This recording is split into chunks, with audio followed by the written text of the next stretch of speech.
एक शहर के व्यस्त बाजार के किनारे एक बूढ़ा भिखारी वर्षों से बैठा भीख मांगता आ रहा था। उसके चेहरे पर समय की लकीरें थीं और उसकी आंखों में एक गहरी उदासी। हर दिन राहगीर उसे कुछ सिक्के डालते और आगे बढ़ जाते। एक दिन एक प्रतिष्ठित व्यापारी वहां से गुजरा। वह ठिठक कर रुका और भिखारी को गौर से देखा। कुछ देर सोचने के बाद उसने पूछा, तुम कब से यहां बैठे हो? भिखारी ने थकी हुई आवाज में जवाब दिया, लगभग 20 साल हो गए साहब। व्यापारी ने मुस्कुराते हुए कहा, क्या तुमने कभी यह सोचा कि तुम इस कटोरे में भीख क्यों मांगते हो? भिखारी ने अनमने ढंग से अपने कटोरे की ओर देखा। वही पुराना मैला कटोरा जो वर्षों से उसका साथी था।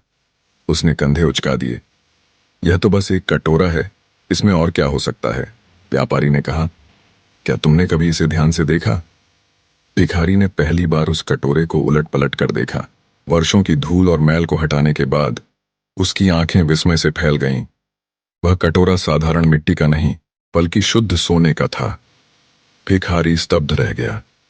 इतने वर्षों से वह सोने के कटोरे को लेकर बैठा रहा, लेकिन कभी उसे पहचान नहीं पाया।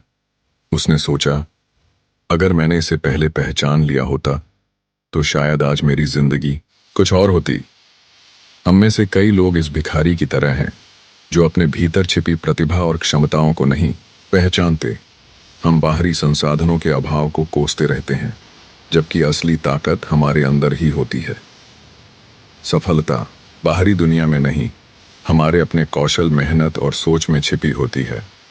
अपनी क्षमताओं को पहचानो, उन पर भरोसा रखो और खुद को सीमाओं से मुक्त करो, क्योंकि हो सकता है कि तुम्हारे पास पहले से ही वह सब हो जिसकी तुम्हें तलाश है।